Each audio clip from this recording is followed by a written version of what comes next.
Yo guys, check. Kamusta mga idol? So ayan, gabi ng Monday, mag-update tayo ngayon mga lods. Grabe, biglang pumitik mga lods, no?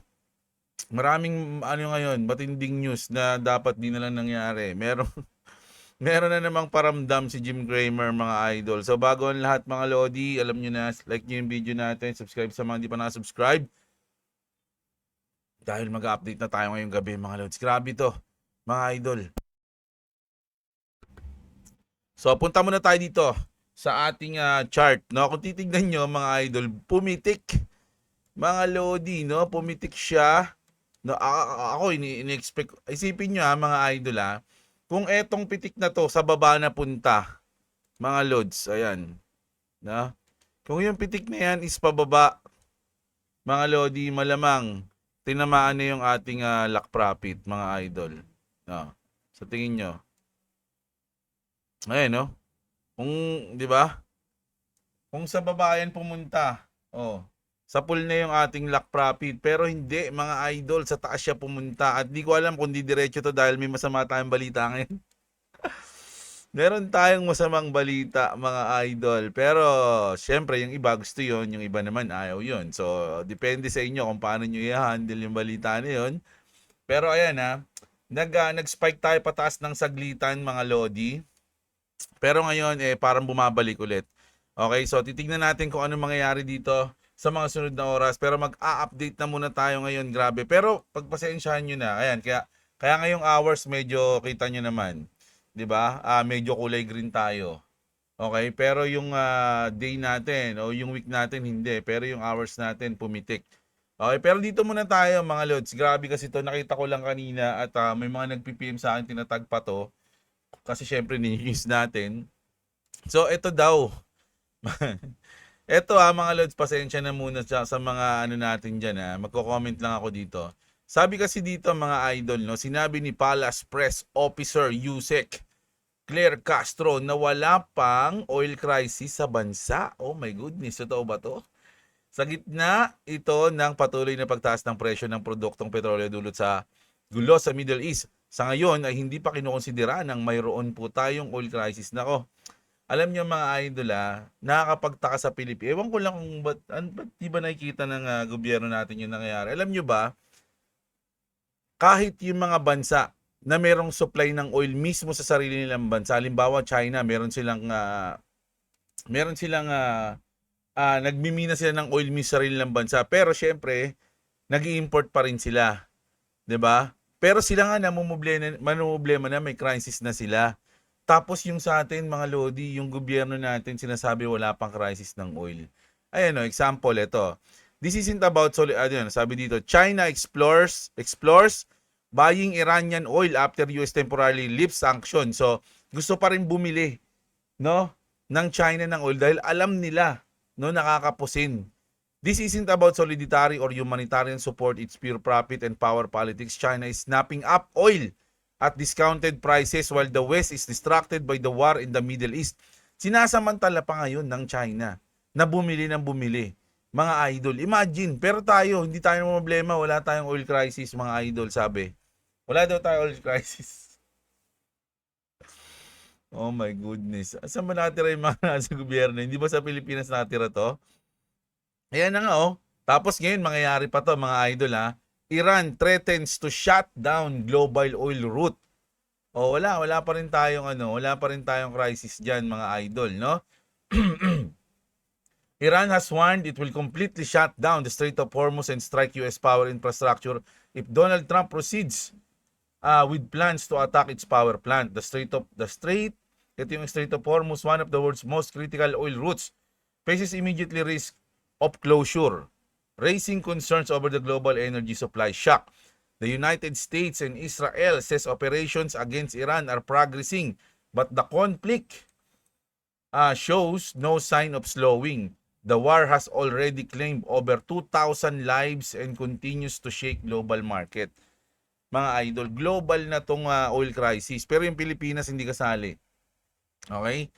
Yung global crisis natin sa oil, globally na.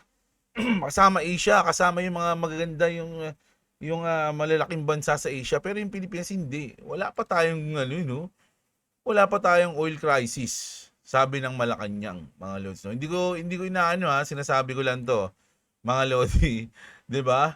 O pero ang tanong mga idol, bakit ganito? Ito ha, nakakapagtaka to. Ba't naka-high alert o nilagyan na nila ng bakod yung Malacanang, mga lodi, no? It is just part of security exercises, operational readiness o personnel. Alam nyo, ito iniisip ko lang, mga idol, no? Bakit sila maghaharang dyan? Siguro meron silang na-anticipate,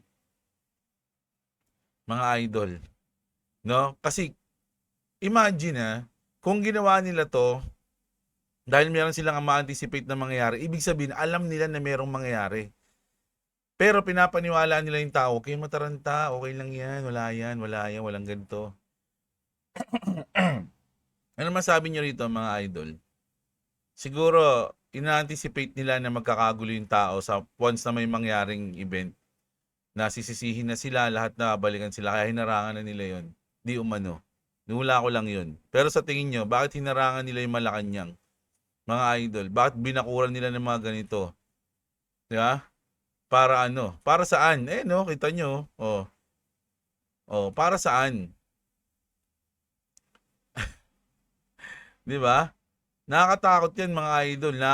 Kasi ibig sabihin alam na nila na may mangyayari pero hindi nila sinasabi sa mga tao. 'Di ba? Oh. Wala daw red alert, mga idol. Pero sige, tignan natin. Sana nga walang red alert, mga idol, no. Wala lang, di-news ko lang 'to kasi hindi ko na matiis eh. Grabe na, boy eh. No, grabe na 'to, mga idol. So, ewan ko ba, mga lodi, imagine mga lodi tayo wala tayong oil crisis, mga lodi. Pero ang tanong, saan ba kumukuha? Saan ba kumukuha ng oil o yung supply ng oil? Saan tayo kumukuha? 'Di ba sa Middle East, yung mismong pinagkukuhanan mo ng supply, may oil crisis. Tapos ikaw wala kang oil crisis. Lakas ng tama, boy. Ang lakas ng tama, mga idol. So kayo nang bahala dyan, mga lodi. Grabe. Harap-harapan, no? Grabe, no? Para tayong ginagawang tanga, no? Pero sige, yan nyo na. Sabi ko nga, kung sino binoto nyo, deserve nyo. So, ako, hindi ko deserve to. Hindi ko lang binoto yan. So, ayan, mga lods. Pero syempre, lang tayo. Lalabas lang tayo ng opinion natin sa mga bagay-bagay na binabalita ngayon dito, no? Kaya ayoko magbalita sa Pilipinas, mga lods, dahil talagang ayoko talaga.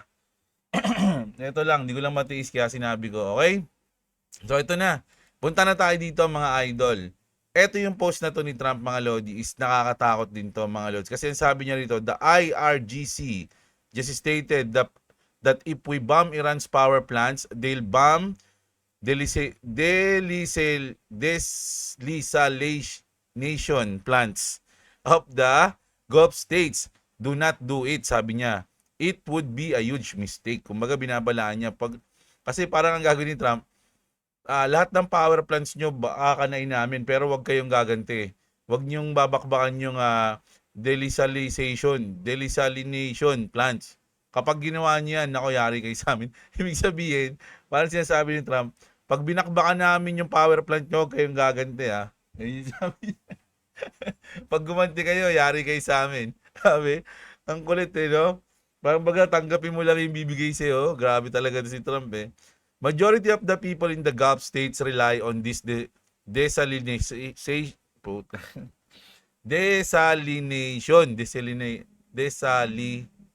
Ayan, desalination plants for their daily drinking water. So, kumbaga pinagmumulan niyo ng supply, no, ng tubig. The level of death and suffering cost would be comparable to that of weapons of mass destruction. Kumbaga para na rin kayong nagpadala ng mass destruction kapag ginawa niya. Parang ganun yung sinabi ni Trump, no? If the terrorist regime of Iran did it, we may have to respond with such weapon of our own. Grabe to, mga lodi. Kasi hinalimbawa niyo yung kapag inatake niyo yung para na rin kayo padala ng weapon of mass destruction. Ano ba yung weapon of mass destruction? Di ba nuclear yun? O ngayon sinabi ni Trump ngayon, we may have to respond with such weapon of our own. Ibig ba sabihin nun, gagamit na sila ng nuclear? If I pray, I never have to do it. Tas ganito pa yung mga sinasabi ni Trump, oh. If I pray, I never have to do it. But if the lives of millions are at stake, I will not hesitate. Oh, di ba? Nakakatakot to mga idol. Parang sinasabi ni Trump na pag ginawa niyan, mabagsakan namin ngayon ako.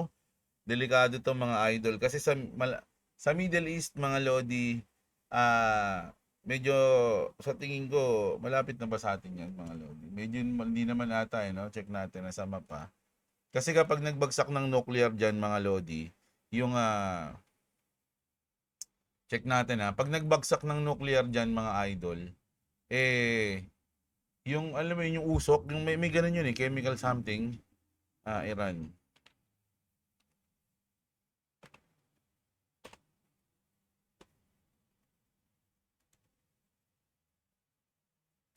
Naku, malapit. Oh. Hindi naman ganun kalapit, pero hindi katulad sa US, Canada, o malayo. Mas malapit tayo kaysa sa US. 'Di ba? Mas malapit tayo. So, once na mangyari yan, mga Lodi, naku, matindi to, mga idol. Yung radiation, yun, yung radiation, mga idol, hindi natin alam kung ano mangyayari. Okay? So, nakakatakot yan, mga Lods. Sana hindi na mangyari, hindi na umabot dyan. Kaya lang kasi, sa ngayon pag tinitignan mo, nag-escalate na ngayon, mga idol O, ito na nga, isa na to. NATO backs up backs US strike on Iran. Andiyan na yung NATO, tutulong na. NATO Secretary General says a coalition of 22 countries is working together to reopen the Strait of Hormuz as tension escalate. So ibig sabihin, doon sa Strait of Hormuz, mga idol, tutulong na sila, mga Lods, no, para mabuksan ulit. No? The group includes NATO members plus partners like Japan, South Korea, Australia, New Zealand, UAE, and Bahrain. Mga Lods, no? Ayan yan. So, ang kinaanuhan ko rito yung North Korea mga idol ayun yung inaano ko pag nakialam yung North Korea, yung meron pa nakialam yung nakaraan nakalimutan ko yung bansa na yun. Pero ayan, nakakatakot na yan pag nag-escalate na. Mga lods. Kaya nga sabi ng Chinese Foreign Minister on the war in Iran, ayan sabi rito, the conflict in the Middle East is spreading and escalating. If the conflict develops into this indiscriminate attacks in the region will be plunged into chaos. Nako, kawawa naman yung mga taong nandyan, mga Lodi. Nakakaano yan, mga Lodi. Isipin nyo sikat. Kasi kung sa Pilipinas yan, malamang hindi ko alam kung ano mangyayari sa atin. Wag naman sana, no? Pero kasi ngayon parang syempre, maayos ka, nandito ka sa bansa na walang gera. 'Di ba? Pero kung malalaman mo kung ano yung buhay kapag may sa bansa na may gera, nako, susumpain mo na sana hindi ka doon nakatira, mga idol. Kaya sana wag mangyari tong ganito sa atin. Force will only lead to a vicious cycle, sabi rito. China strongly urged the conflicting parties to immediately cease military operations, return to dialogue and negotiation, and not continue the war that should never have happened. So, sana lang daw magkaroon ng dialogue and negotiation at hindi na magpatuloy, mga idol. Kasi sabi ko nga, mga Lodi, napakahirap, mga idol. Sana lang maubuso na sila ng pera sa gera na yan. Taragis na gera yan, mga idol, no? Pangit, mga Lodi, hindi maganda, okay? So, ayun yung news natin sa gera muna, follow up natin. So, punta na tayo dito, mga Lods. Medyo mainit to kasi kakapost lang ng Bitpinas nito. The platform must engage with the government of pace of potential nationwide restriction ng Roblox, no? Philippines gives Roblox 30 days ultimatum to address issue or face ban, mga idol, no? So, mukhang medyo alanganin, no, yung Roblox dito, mga idol. Kawawa naman yung mga may paborito ng Roblox. Pero ito, shoutout sa nagtag sa akin. Sino ba nagtag sa akin nito? Basta si Idol, si Kevin ata. Sabi dito mga idol, Hong Kong ba to HK? Oh. Retirees losses $840,000 in WhatsApp crypto scam. Victim drain in multi-stage fraud, posing a recovery experts. Sabi rito mga idol, the 66-year-old in Hong Kong lost 6.6 million Hong Kong dollars or 840k dollars mga idol after falling into a chain crypto scam that began on WhatsApp. Naku, sa WhatsApp mga idol, naku yung mga app na ganyan, WhatsApp, Telegram, Discord, mag-ingat kayo sa mga kiniklik nyo dyan mga idol, ginagamit ng mga scammer yan. Pero sabi naman dito, fraudsters first post as investment expert. So, naku, kasi matanda na mga idol eh. Imagine, 66-year-old na eh, mga lods eh. Baka hindi nyo na rin alam yung mga pinagpipipindot. Madali na siyang bulahin. Dapat nga, hindi kasi matanda na siya. Marami na siya experience eh. No? Kaya lang kasi, hindi ko alam ha. Pag matanda ka na kasi yung pag-iisip mo medyo hindi na, hindi na nandun sa peak. Di ba? Medyo yung mga decisions mo hindi na maganda, hindi na tama. Then, as a recovery agents, ultimately extracting the victim's entire savings.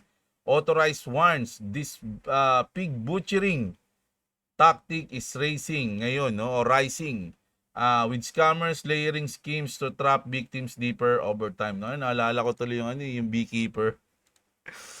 Di ba pala dyan yung beekeeper kay Jason Statham na na-scam yung matandang kapitbahay niya. Ginawa niya, pinagpapas lang niya lahat ng mga tao.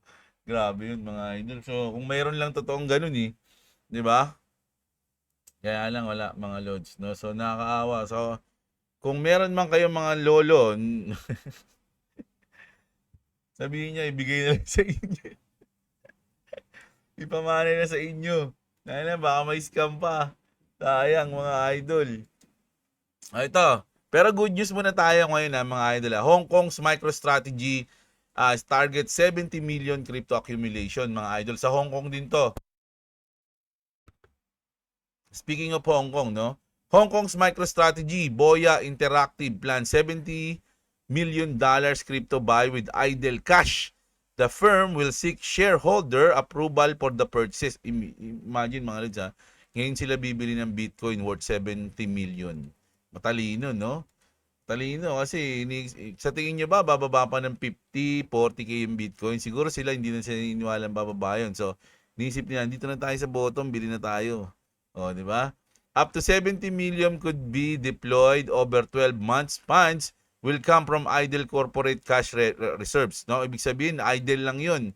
So, imbis na i-idle mo, dibili mo na lang ng Bitcoin. Parang ganun. The company currently maintains 4,000 Bitcoin position. So, meron na silang Bitcoin. It also holds 302 Ethereum and around 7 million USD. O, ayan na, USDT.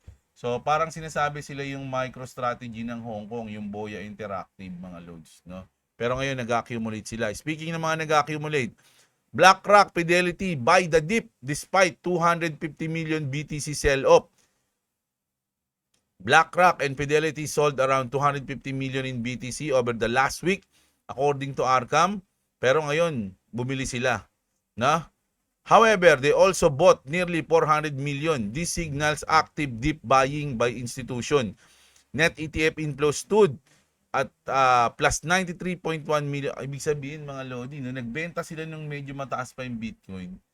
And then ngayon, nag-accumulate sila ng malaki. So, ibig sabihin, may alam sila. No, pwedeng uy, abili tayo kasi baka tumas ngayon, no? 'Di ba? Ganoon kaya ba pumitik ngayon, mga lodi? Di ba, kanina nagulat talaga ako dito mga sa pagtingin ko. Sinabi ko kung dito pumitik yung pababa, sa pool yung aking lock profit diyan, mga lods. Pero sinwerte tayo at sa taas pumitik, mga lods. Imagine yung position na yan, mga lodi, March 22 hapon, no? 10 araw, mga idol, bago ka pumunta dyan. So ngayon, isang saglit lang, bumalik siya dyan. Bumalik pa siya dito sa level na to. Eh yung level na to, ano pa to? March 20. O, last 3 days. Dito. O, March 19. O, dito. March 18, no? Ibig sabihin, isang saglit lang, binalikan niya yun hanggang yung presyo ng March 18. O, di ba? Pero ano sa tingin nyo, mga Lodi? Umpisa na ba to ng recovery, mga idol? O, pati yung Pulse Move Monday natin na delay. Dapat kanina to eh. Pulse Move Tuesday na, pero Monday pa rin naman. Oh, di ba? Grabe yan, mga idol ah. Punta tayo dito. Nako, puntahan natin yung Clarity Act ha. This could drop any minute, sabi dito mga idol. Team Scott's Clarity Act is 99% resolved na. Oh my goodness. Napakalapit na nito. Ito ba yung reason ba't tayo pumitik ngayon? Nakaramdam na sila. The bill that defines the entire future of crypto regulation in America. Done this week, sabi dito. Sabi dito, every institution waiting for legal clarity. Every bank waiting for the green light. Every trillion sitting on the sideline. Alam nyo, ito yung mga to, mga Lodi, naghihintay lang yan na maipasa yung Clarity Act. At once na pumasa na yan, mga Lodi, dive, una ulo, dugo puwet. Was waiting for this exact moment. The draft drops anytime. Do not close your app, sabi dito, mga Lodi. Nako, nararamdaman ko na, mga idol. Napakalapit na, siguro mga isang buwan na lang. Kasi ang deadline natin April eh. Kasi pwedeng lumabas yung mga ganito. Uy, ito na, malapit na, 99% na. Tapos pagdating ng mga katapusan ng March, uy, 99.5% na. Hindi pa rin nagawa 100%, no? So, hintayin lang natin. Pero happy ako dyan, mga Lodi, kahit anong mangyari. At least meron na tayong inaabangan na batas, no? Kumpara dati na wala pang ganito. Wala man lang Clarity Act na ipapasa, wala man lang batas, wala man lang Genius Act, wala man lang. So, happy tayo dahil magkakaroon ng Clarity Act. Magkakaroon ng clarity yung crypto. Mga idol, ayun ang pinaka-importante dyan. At ito na ang pinaka-buisit na nangyari ngayong oras na to. Alas 7 ng gabi, 7:16 p.m. Yan ang Jim Cramer to. Sira ulo rin talaga eh, no? Alam niya rin eh, no? Siguro may trade to, mga Lodi, no? Ginagamit niya rin siya. Dapat wag na natin paniwalaan to eh. Si Jim Cramer eh. Kasi ginagamit niya yung inverse niya para umano siya eh. Bulls rule 4 a.m. sabi rito, mga idol, no? Oh. Anong sabi diyan, mga Lodi? Jim Cramer means the stock market is bullish. Prices rising this morning kasi AM eh, di ba? Bulls, optimistic buyers in control, rule 4 a.m. They're dominating the pre-noon session. Common shorthand from his CNBC. Siguro kaninang umaga o kaninang umaga ay talaga may position to ng ng short, no? Na kung kailangan ko manalo. No, grabe. Tingnan mo. Anak ng kamote naman talaga si Jim Cramer naman talaga. No? Oh, ayan, mga Lodi. Delete this. Please, Jim, not again, sabi dito. We are about to go bankrupt. Oh, mga idol, patay tayo dyan. This tweet will do this. Oh. Ayan na, Jim Cramer. Cramer. Sorry. Are you doing this to us? Oh. Why are you doing this to us? Grabe naman yan, mga Lodi, oh. Ayun na talaga ni Jim Cramer. Sarap gulpin din, no? Pal din, no? Paakyat na nga, eh. Oh. Grabe. So, ayan, ha. Tapos, eto, punta tayo dito, mga idol. Nako, ito, magandang news to, mga Lodi, no? Ipapaalala niya lang, no? It hasn't been getting much attention kasi parang ngayon hindi pinapansin. Ano bang sitwasyon natin, mga Lodi, sa mga meme coins? But the representative meme coins, Doge and SHIB, have been designated as digital commodities. Totoo yan, mga Lodi, no? Commodities na, hindi na siya security. Ang dalawang yan, no? Hindi katulad ng kinaso ng Sexa Ripple noon sa XRP na pinagbintang ang security. O, ngayon nanalo sila, na commodities na sila. Ayun yung pinanalo ng na XRP eh. Pero ngayon, hindi na bumatel yung Doge tsaka yung SHIB sa SEC, pero tinanghal na silang commodities. Walang kahirap-hirap, hindi nagbayad. Hindi katulad ng Ripple at XRP, talaga nagbayad pa sila ng 125 million. para lang manalo, di ba? This clears the prerequisite for ETF application. It's a shock. I'm secretly looking forward to. Doesn't any, kumbaga wala raw siyang hawak niyan pero nagulat siya. Kasi meme coins, dapat kung gagawin mo nga ETF, dapat may utility man lang. Pero sabi nga nila, mga meme coins, NFT, pwedeng gawing digital collectibles. No? So siguro dun yung kanilang kategorya sa digital collectibles. Okay?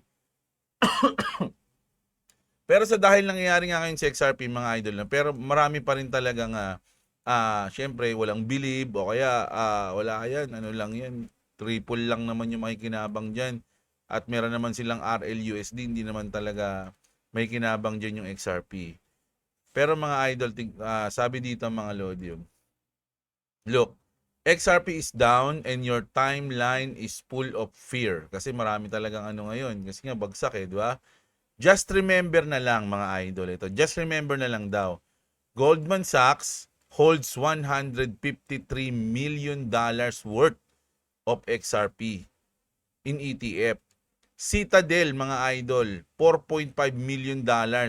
Jane Street holds $1.9 million. Millennium holds $23 million worth of XRP ETF. These firms do not buy assets they think are going to zero. They buy asset they think the world has not priced in yet. So sila yung mga nauna, di ba? So kung kayo kinakabahan, yung mga malalaking institution hindi, bumibili sila. So sa tingin nyo, sino magtatagumpay? Kaya sabi niya, this firm do not buy asset that they think are going to zero. Mga idol, no? Grabe. So, ayan, grabe. Punta tayo sa mga comment nyo, mga idol, ha? Puntahan natin. Naku, na-excite tuloy ako. Ba't kaya biglang umangat yung market, no? Grabe, no? At consolidation, lipad. Okay, basa tayo, okay? Idol, di ako makatulog, kakaantay sa upload mo kagabi. Ayan, si Miao. Si shoutout sa iyo, madam. Hunter, umangat na yung market. Ayan, 1 hour ago. Umangat ba? 1 hour ba yun? Ito ba yun? Anong oras to? 8? Oo nga, no? Oo nga, mga idol. Kanina pa, isang oras pa pala yan. Kakakita ko lang kasi. Naka 15 minutes time frame pala ako, mga lodi. Ilang minutes yung ano na yan? Ilang minutes yung pump na yan? 1 minute, 2 minutes lang? Oh my goodness, no? Dalawang candle lang 1 minute, oh. O, ibig sabihin, 2 minutes lang yung pump na yan, mga lodi. Grabe this. Grabe yun, mga lods, Oh. Sino pa? Si Arnel Sapitanan, idol, shoutout sa iyo. Si BJ Ramirez, ayan, napaka-solid naman ng mga news mo. Boss Jeb, ayan, shoutout sa iyo, idol, Si Am Francisco, shoutout sa iyo. Si Mr. Arts True, idol, dapat may exit strategy. Ayan, si mas lalong mataas gasolina loads pag sinara yung Bob L. Mandeb loads. Wag naman sana. Ano yun, idol? Hindi ko alam yun, Si Junel Nael, shoutout sa iyo. Si Joe M. Ledo, panalo ka, Dol, pero talo ka sa panahon. Dapat naghanap ka na lang ng bagong trade.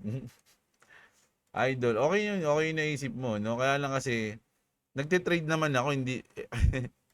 Etong position na to, iniwan ko lang to, nagtitrade ako sa Bitcoin, idol. Hindi na sayang yung panahon ko, sa Bitcoin ako nagtitrade. Okay? Eto, hinahayaan ko lang. Kaya nga sabi ko, pwede natin gawing experiment Di ba? So, ayan.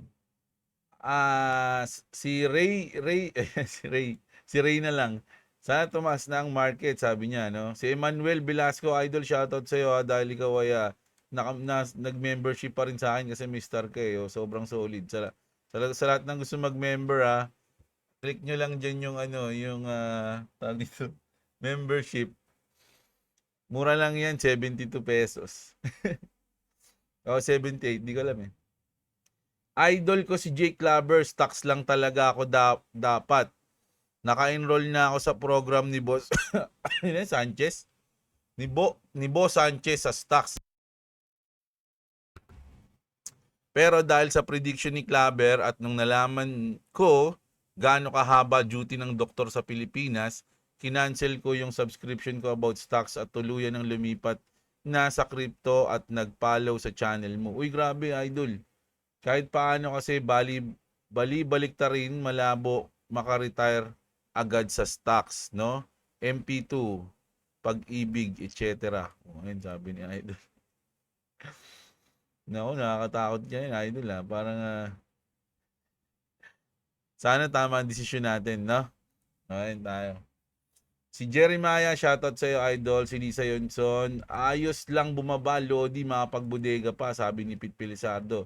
Ferdinand, shoutout sa'yo, Pengkalag, always din yan. Red Pama, sana bumaba pa. O, yun, oh.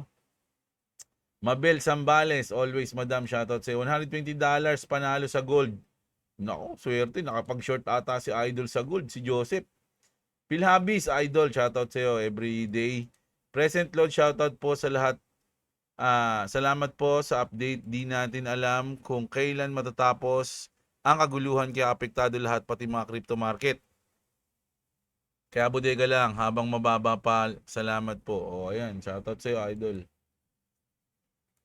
Spyros, boss, nasobrahan ka na sa hangover, nakalimutan mo na tuloy na 20th birthday ngayon. Ang bunsong kapatid mo na si Baron. Uy, talaga ba? Happy birthday, mabuhay ka, kapatid. Ang gusto mo. Mabuhay ka, Utol Baron. Ano ka ba naman, di mo sinabi. O, pengin lumpia dyan. Hindi nyo ako binibigyan, tinakwil nyo na ako eh. Nakakain na kain lumpia si Baron, no? Ninoy Taduran, shoutout sa'yo. Si Jerry Beneventura. Yo, Kuya Jeb, magiging maayos ang lahat kapag wala na si Trump. Pwede rin, naniniwala ako dyan. Basta kailangan, bago siya mawala, may pasan niya yung Clarity Act, idol. No? Ayun yung importante. Cerezo, Joe Neal, shoutout sa'yo. Ayan, bola tayo lagi talaga, lalo na kapag weekend, medyo downtrend talaga yan, idol eh. Si Ernesto, shoutout sa'yo, Bibo. Pag nasa SL ka, idol, dami naman magbabash sa'yo nito. O nga eh. Pero kapag umangat, wala namang pumupuri, no? Naabangan lang nila yung ano ko eh, pagkakamali eh. Si Clavis, grabe naman yung presyo ng Tolpi dyan sa Strait of Hormuz. Kaya siguro meron balak na mag 100 billion project na gumawa ng bagong daan. Diretso na. Sa dagat, hindi na dadaan sa Strait of Hormuz. So, kaya ng bagong daan mula sa UAE hanggang Oman. Nakita ko din yun eh. Yung ano na yun, yung mapa na yun. Pero madaan yun, mga loads. Mahirap mo, matagal yun. Ibig sabihin, magtitiis pa na na maghintay ng matagal, di ba? Kung isang linggo, babakbakan na ng US. Yung Iran, hindi natin alam eh. Pwede kaya na after 80 years na hindi nagkakaroon ng activity yung crypto wallet, automatic na liquidated yung mga crypto na nasa loob ng account na walang activity. Nako, hindi natin malaman yung buhay pa ba tayo nun. Hindi yun mawawala, idol. Lalo na sa cold wallet o sa mga mismong wallet, hindi sa crypto exchange, hindi mawawala yun, idol. Kasi 80 years na walang activity, malaking possibly na dedo na yung owner ng crypto wallet. Opo, ganun po nangyayari. Kaya ang tawag nila doon is zombie coin, no? Ayan.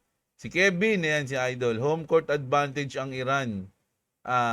Pero sana matapos na, malaking impact sa atin. At syempre XRP always think long term mga loads at mag-imbak pa tayo ulit. Maganda mag-buy at hold ngayon this great opportunity ISO 222. Tamang-tama dyan si idol. Jeb, sayang experiment na ginawa mo. Pinagdaanan ko na yan. Ito, share ko lang. Ako hindi pa eh. Basta papapagdaanan ko din yun. Yan, laki na profit, 300x na, hindi ko tinake hanggang malagas ngayon, effective na sa akin, bombahin ang liquidation. Kung alam mo na imposible abutin na price ng coin, short o long position, kaya budget ka talaga, pambomba. Pagtalo ka, cool ka lang hanggat nabobomba mo liquidation. Pag naka-profit out na, tapos ganun ulit ang style, baka effective din sa iyon. Not financial advice. So, ayan. Tatry muna natin to, idol, no? Experience ko lang. Pwede ko ba experience din yung na-experience mo? Titignan natin, idol, share ko lang. Salamat sa iyong share ng strategy, ah. Titignan natin yan. Gagayahin kita kapag tapos na itong experiment na to. Disley, shoutout sa'yo. Ronin Padilla, shoutout sa'yo, idol. Si Books. At yun na nga, binigyan na namang pagkakataon magbudega, sabi ni Books. Double BF Floros. Alamin mo rin yung AI bubble loads. Mas malaki problema yan kaysa sa oil. AI bubble, di ko alam yun eh. Ano yung AI bubble? Meron ba nun sa ano, sa...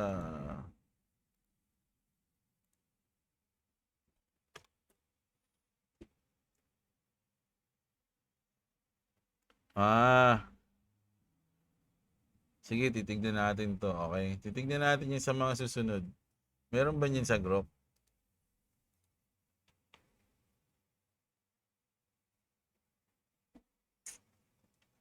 "13 hours ago, and I can't wait. The food trip now reporting..." FT kasi, sorry. The FT now reporting that even without the energy shocks, there's a pretty good chance that the closure of Hormuz will pop the AI bubble. Tanungin natin kung ano AI bubble kay Gropa. What is... Ano? Tagal na lang. Ano ang AI bubble? Tingnan natin. Ang AI bubble ay isang terminong ginagamit para ilarawan ang teorya na sobrang overhype at overvalued. Ngayon ang artificial intelligence AI, sektor na pananalapi at pamilihan. Sa madaling sabi, maraming pera, trillions of dollars ang pumapasok sa AI companies, chips, ito yung halimbawa ng Nvidia, data centers at startups dahil sa malaking hype na ito raw ang susunod na malaking revolusyon na magbabago sa lahat, no? Trabaho, ekonomiya or buhay. Pero maraming eksperto ang nagsasabi na hindi pa sapat ang aktual na kita o practical na benepisyo kumpara sa sobrang laki ng puhunan at presyo ng stocks. Ba't sinabing bubble ito? Katulad ng bubble ng dot-com bubble noon, maraming internet companies noon ang naging sobrang mahal ng stocks dahil wala pang malaking kita hanggang sa biglang bumagsak. So ibig sabihin babagsak yung AI, no? Halimbawa, nag-invest ang Microsoft OpenAI bumili ng chips mula sa Nvidia. Nvidia kumita kaya tumaas ang stocks nito. Tapos marami pang nag-invest, parang nagpalakihan lang ang halaga ng walang solidong basihan, no? Napakalaking gasto sa infrastructure na bilyon-bilyon pero maraming kumpanya pa rin ang hindi pa kumikita ng sapat mula sa AI products. Kahit sina Sam Altman, Jeff Bezos at iba pang tech leaders ay kinikilala na may bubble aspect. Pero sinasabi rin nila na good bubble naman daw yun. Hindi ito yung pagsampal ni Kuma sa One Piece crew para pumutok yung bubble, isa-isa sila mawala. Ito, good bubble ito dahil mag-iiwan pa rin ng mahalagang... Diyan na tayo sa sa madaling salita. Walang sa madaling salita. Sa 2020 o 2026, halos lahat ng financial analysis at tech insiders ay sumasang-ayon na may bubble element pero nagkakaiba sila kung malapit na bang sumabog, gaano kalaki ang damage, o baka industrial bubble lang na mag-iiwan ng permanenteng benepisyo sa lipunan kahit matapos ang hype. Kung ikaw ay mamumuhunan sa tech stock ngayon, maraming nagsasabi mag-ingat dahil sobrang taas na ng valuation. Okay. So, pwedeng pumutok yung AI, no?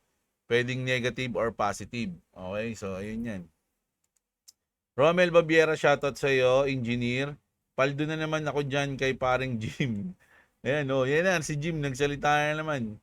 Boss, self-study ka lang ba sa future trade or merong members nagme-mentor sa iyo or meron kang GC na salihan? Basura man, no? Walang nagturo sa akin mag-trade.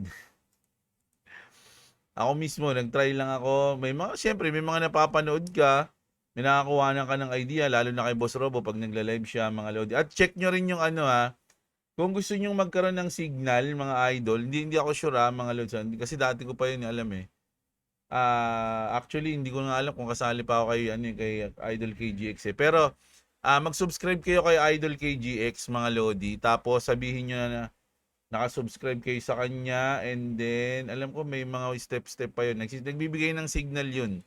Si Idol KGX. Puntahan niyo yung kanyang channel mga lodi. Tanungin niyo na lang. Sabihin niyo narinig niyo sa akin. Sana, oy, sorry. Ayan, si Mark Lerma, si Idol Mark Lerma. Pwede nyo siyang kausapin dyan sa channel or kung ano man mga lods. Nag-update din yan everyday. No? Ayan, no? Nagbibigay rin siya ng mga tips. No? And tutorial something. So, ayan, mga lodi, no? Try nyo mag-subscribe kay Idol. Boss ko yan. Ayan, pero ako hindi, walang nagturo sa akin, nanonood lang ako. Actually, marami rin akong pinapanood na mga crypto trading content. Okay, marami iba hindi ko na napanood. Sobrang dami na napanood ko dati, hindi ko na babalikan yung ibang mga content creator. Parang may mga tumatak lang sa akin na content creator na solid. Tapos doon na lang ako nanonood sa kanila, mga lodi. Pero kung live trading, kay Boss Robo kayo, no? Kaya Stock Tambay, punta kayo dun. Every Tuesday yun. O kaya pag may event, FOMC, CPI, mga ganun.